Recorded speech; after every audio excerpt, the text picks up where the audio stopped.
Hello, it is Hump Day, Wednesday. Welcome to Business Pants. We are Free Float Media. That is Matt Mascardi, It is. bespeckled with man tie. I am Damian Rollis Man with tie. with incredible overall eyesight and a disheveled demeanor. How's it going, Matt? Did you just wake up? You literally look like Kevin Smith from Clerks. Minus 350 pounds. No, the answer is no. I always look like this. I always look like I'm in a state of disheveled perplexion. This is who I am. That's impressive. But thanks for calling it out. It's impressive. Yeah. So how's it going today, Matt? It's good. It feels less businessy today than it did yesterday. Is there a reason Wait, for that? what's it? I don't know Our what show? it is. No, I mean, like, there's always business going on. Like, I'm wearing my business pants right now. You can't see them, but down there are my business pants. Okay. And they just Well, feel like there's a little less business in them. all right. Well, maybe I can inject some business into them with my Please don't inject headlines. anything into my pants.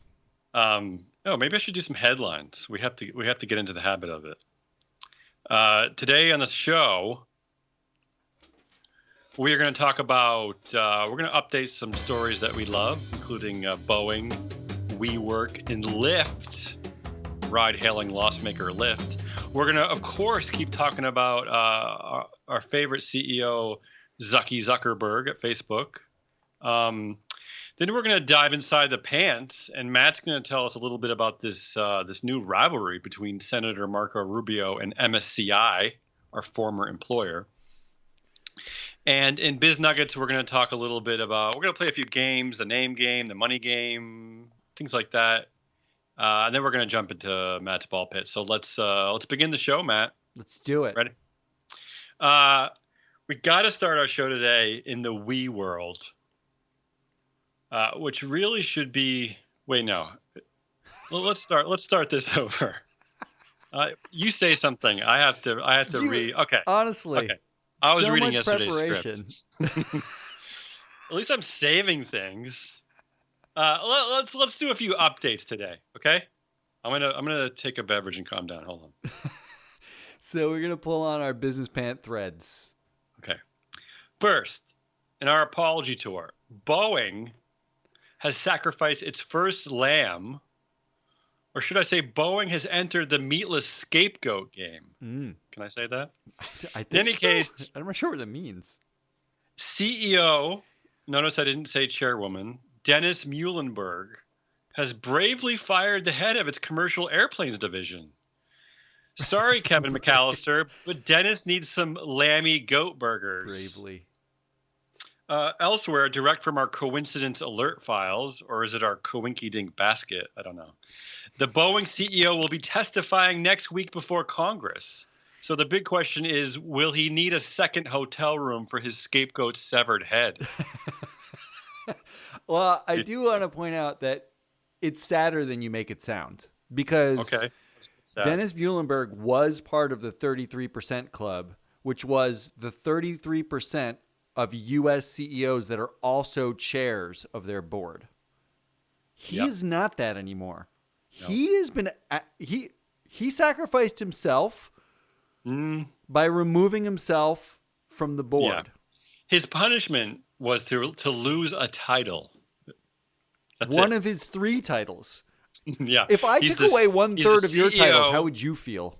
Well, if you took a third of mine would be I'm a co-founder, so I would be a founder. No, you'd be Right? you'd be an ounder. Co-found. You'd just be an ounder. coder. Just to remind people at home, Dennis Muhlenberg was the CEO and president, because you got to be both, and the chairwoman. So now he's just the CEO and the president. So it's a really severe. So Kevin McAllister, stop feeling sorry for yourself. Yeah, because you're just plain fired. Okay, in WeWork news, because we got to talk about WeWork. This is the WeWork week, the week, where Adam Newman is rich and nobody else is. There's a crazy report from CNBC this morning that WeWork. Are you ready for this, Matt? Mm-hmm. I'm ready. would have been out of money next Friday. Like a week from Friday or this Yeah. coming Friday? So if SoftBank hadn't stepped a week next Friday. So if SoftBank hadn't stepped in and Plenty of given time. Mr. Newman $1.7 billion, the company would have been completely out of money. So yes, in case you're worried, Mr. Newman is definitely being rewarded for failure. It's the ultimate golden shower shoot. Yeah, it's kind of beyond ultimate. Yeah, I did read a report that internal Slack, because WeWork actually uses Slack, but the internal Slack communications were joking sadly about, please SoftBank just give me my severance. That was with Oliver Twist images. Apparently, it was a joke in the internal WeWork Slack. So, congratulations, Adam Newman. Joke, not a joke. Lastly, in uplifting news for the crazy big tech unicorns, Lyft's co-founders said, are you ready for this? The company could turn a profit as soon as 2021. What? A weird sidebar to this, Rick. I tell you something weird that I discovered about this is that the announcement sent Lyft shares up more than 8%, right? But it also sent Uber's shares up 6%. So what's the deal? I don't understand that. Well, they're just a correlated pair. Apparently, and most investors just assume, well, because they do the same exact thing. Most investors assume if Lyft is making more money, Uber's probably making more money too. They just haven't talked about it yet. Like Facebook and MySpace. Is that what you're saying? Exactly. Everybody was Tom's friend and everybody's Zuck's friend. That's the way that works. So okay. I do think it's weird though, because did Lyft also announce that they were going to relinquish their controlling stake, the founder controlling stake in the company, so that shareholders had a vote that mattered? Or was that not part of just the profit? It was just the profit? Have you taken your medication, Matt? I don't know. I was just confused. You tell me. I want to know what's going on. I'm gonna get back to you. Our engineer, I don't know where she is. I'll get back to you tomorrow on that one. Okay. All right. Get our intern on that. Your cat is our intern, right? Yeah, my cat is bugging me right now. I gotta cut her nails. Yeah, the answer is yes. I'm gonna get us out of this category. That's it for our updates. It's so professional every time you do that. And I'm going to take a beverage because Matt, in our pre-production, Matt told me that I need to take a break. Take a in second between now. segments. Take a second now. We're going to move on to our next segment, right? Okay. In our world of big data, sorry, we have some more Zucky news. So there's more Facebook news, unfortunately. There's two bits of news. First of all, Cambridge Analytica whistleblower Brittany Kaiser says that Facebook's approach to political advertising shows why it presents the biggest threat to American democracy. So you can talk about that if you want, Matt.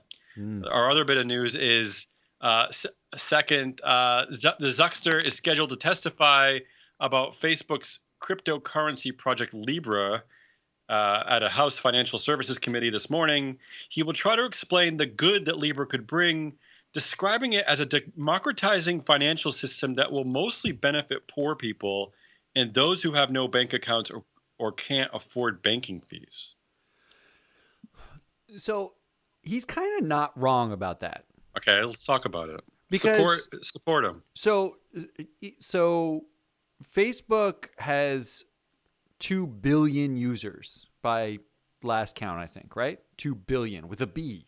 Like a lot of users. Like too many, yeah. Now, the focus on Libra has been a lot on who controls it. Facebook controls it, and that's kind of a problem. But of those 2 billion users, the percentage of them that are actually sort of not below the poverty line, but the percentage of them that are at median is pretty high, right? Like median incomes wherever they live. And a lot of places don't have access to finance like in the US or throughout Europe.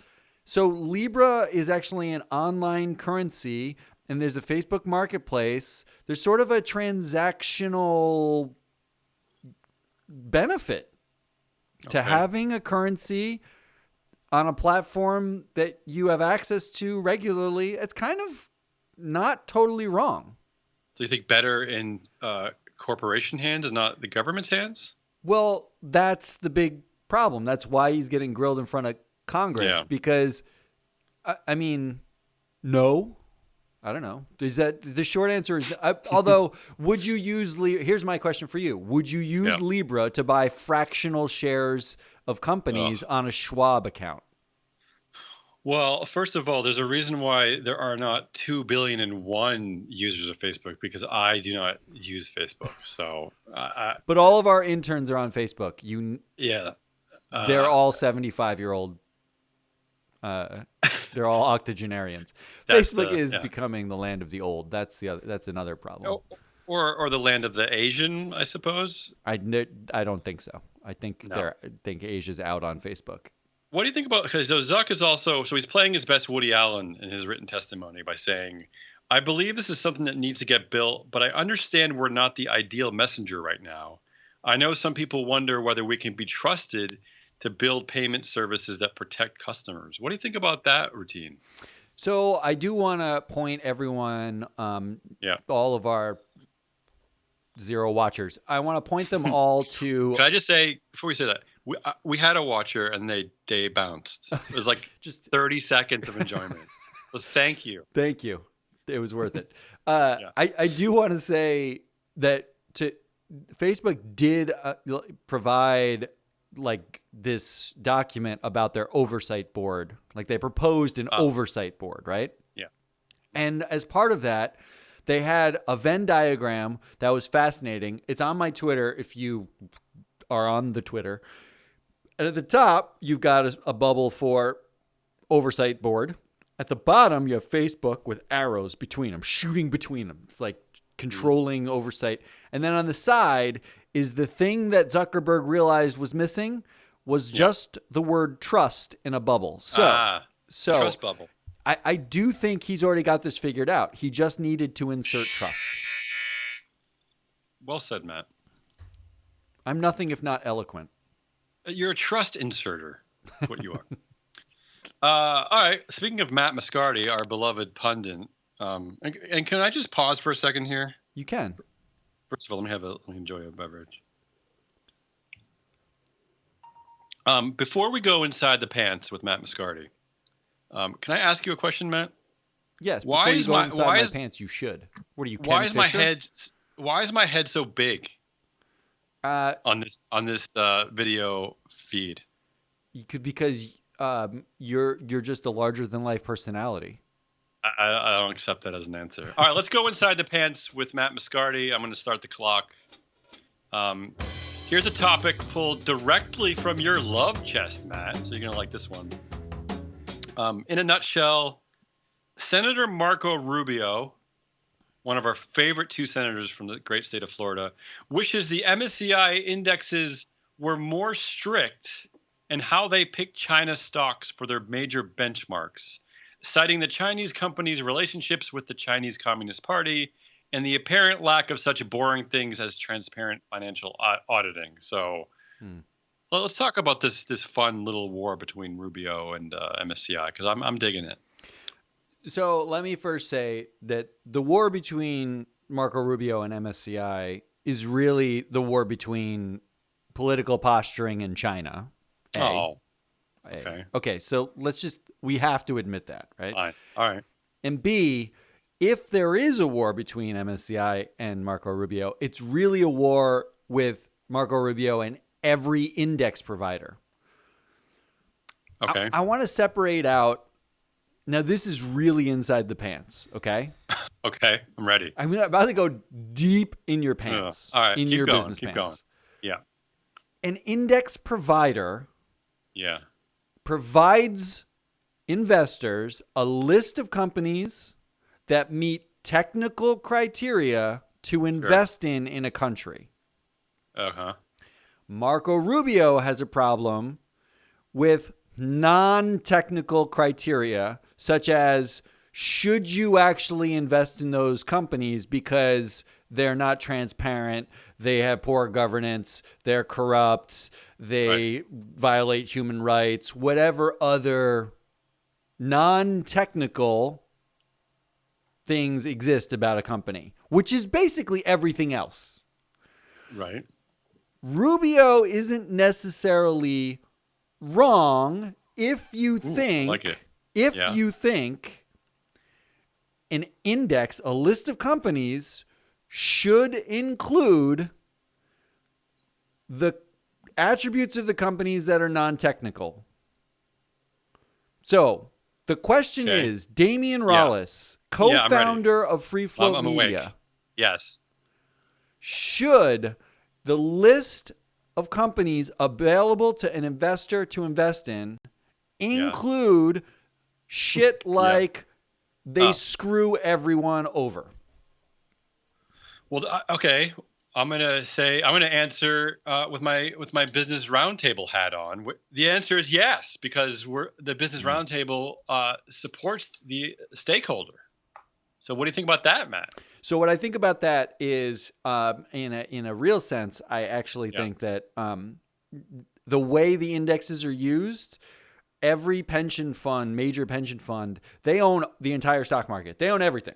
Like if you live in California and you are a teacher, I'm sorry, because we'll get to why. Adam Newman has something to say about that. And B, your dollars that are going into your investment fund, into CalPERS or CalSTRS or these major investment, pension funds, they own everything in the market. That means they have to own China because they have so much money and they own the entire index. They own China. They're the ones who are saying, dear index providers, I don't want to own China, but I kind of have to because I can't make a choice not to own China if you put it on the index. So you're kind of right that there are investors who wish that stakeholders were actually taken care of.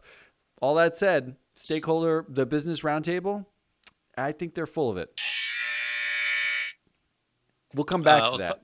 That's going to be on the Market Medium. We're going to talk about this in depth in our podcast, The Market Medium. Go sign up and check out the teaser right now. It's on iTunes or wherever you get your podcast. Yeah. The teaser's Stitcher, up. Spotify, Overcast. In a month, whatever. We're going to go deep. We're going to go real deep.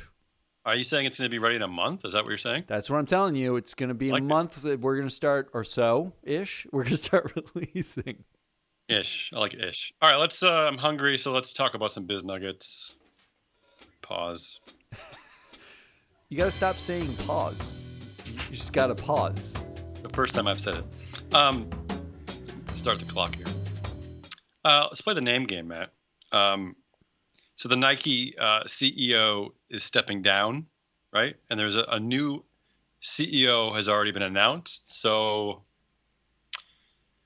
let's. How do you want to play this? Do I tell you the names of the people of the new CEOs? Yes. Tell me the names, and I will give you the data. Okay. So the CEO. Let's just cut to the chase here, and let's not pretend that any of these people are women, okay? Because statistically, that would be improbable, right? I mean, less than in the U.S. about there's 5%. 20% chance that if it's a board member, it's a woman. Okay, but if it's a CEO, and if it's a CEO, it's like a 4% of the 500 chance. largest companies, it's a 4 or 5% chance. So forget that. Okay, that's crazy. All right. So the CEO who is leaving is named Mark, and the CEO who is joining is named John. So I ran the numbers for you. Yeah, this is what I'm waiting for. Yeah. There it is. Let me show this. Okay. Let me show this a little bit bigger so you can see it. CEO board members named Mark. We're at 186. CEO plus board members named Mark. We're at 186 in the U.S. Down one. I am sorry, Marks. You lose. CEO plus board members named John. Up one. Maintaining pole position. Honestly, if you are named John and you are an American business person, you are the New England Patriots. You are the New England Patriots of names. Beautiful. You always win. Which means, so you'll be the CEO of Nike. And it's come true. Your dream has come true. All right, let's play the money game. That was the name game, which I enjoyed. Thank you, Matt. Okay, let's in the money game today. We're going to talk about Adam Newman a little bit more because this is the week of we. Let's talk Adam Newman's buyout versus the U.S. School teacher in honor of our striking Chicago teachers, who are the public school teachers in Chicago are on strike. So I wanted to mention that. Also because my beloved mother, whose birthday was yesterday, was a public school teacher for about 40 years. So I wanted to slip that in too. Okay. My mom's a school teacher. You say your mom wears business pants. Is she still? No, oh, she teaches college. She's a college teacher. Oh, wow. Okay. All right. So let's do the money game.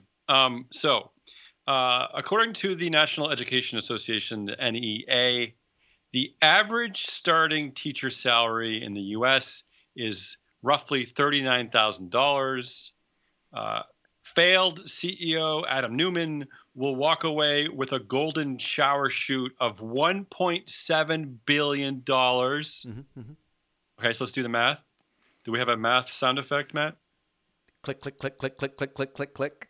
That's the sound of Matt gently caressing an abacus. So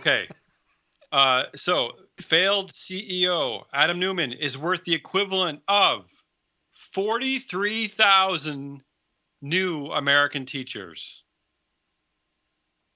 So all I have to do, this 43,000. This should be called the depressing game, not the. Okay. Because all I had to do was start a failed unicorn company.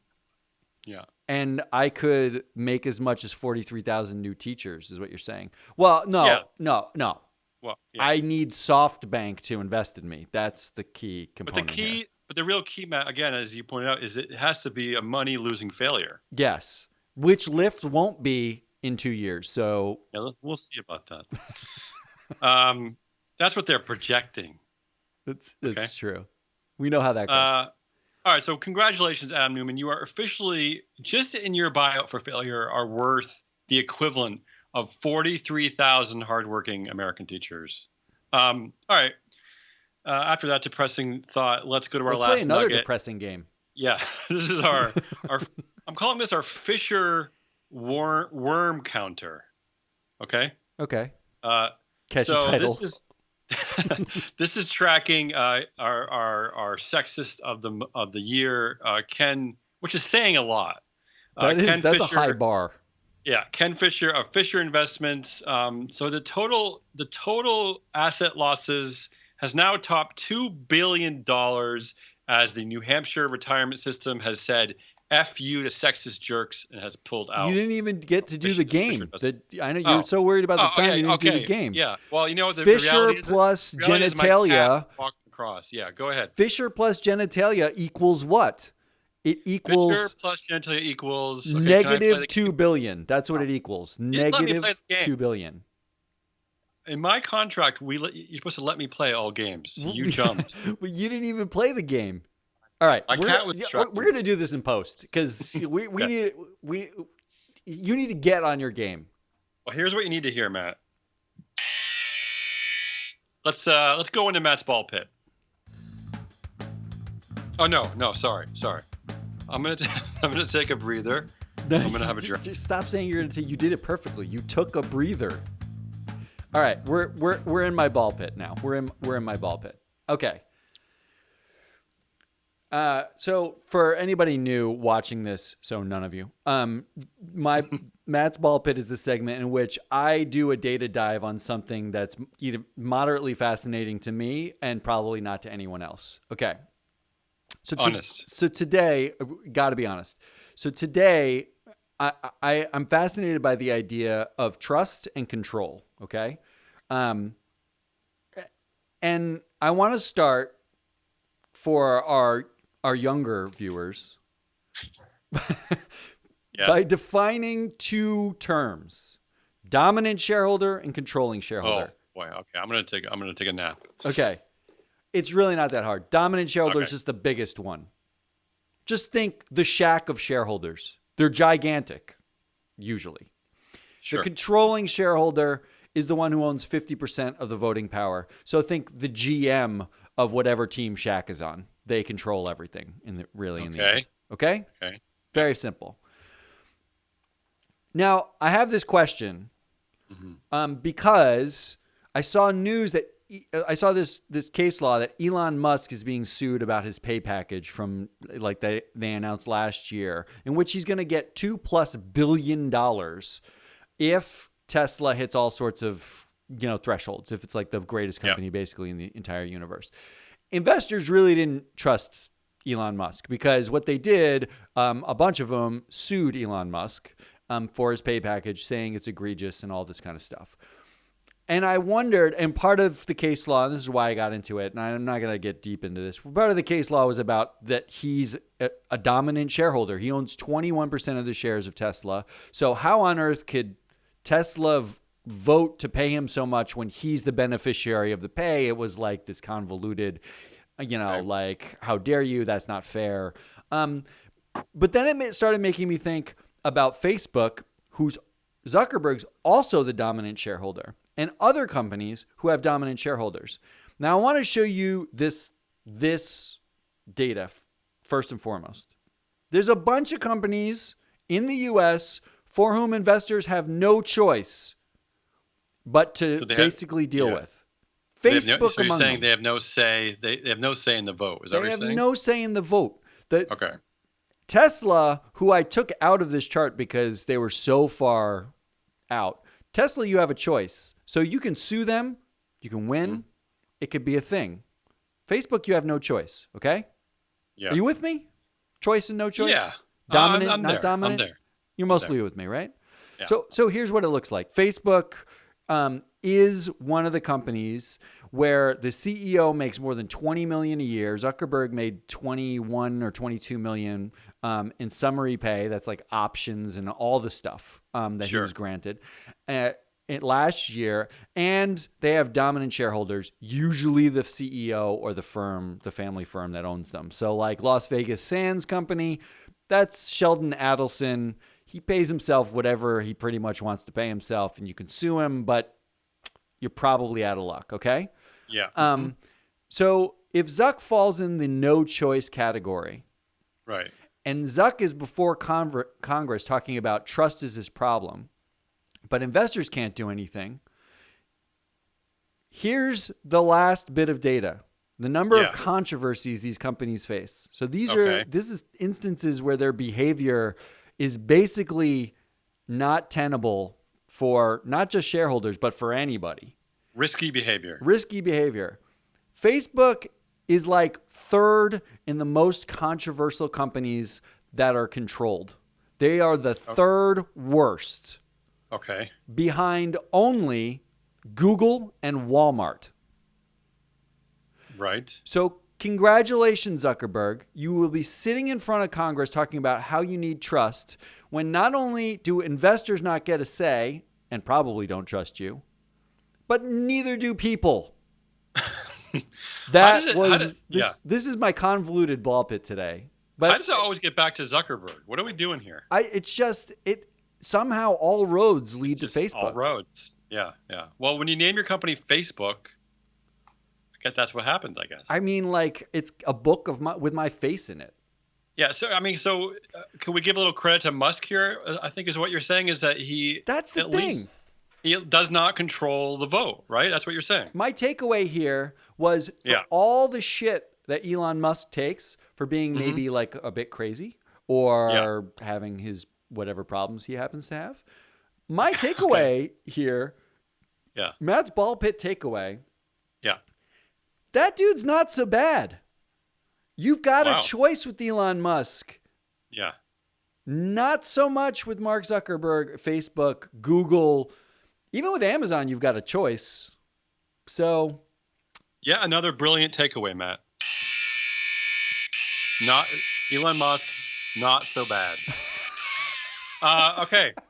That's a compelling stuff here on Free Float Media's Business Pants. That's a Wednesday Business Pants. This is the news, people. We do the news. Thank you so much for not watching. I'll see you tomorrow.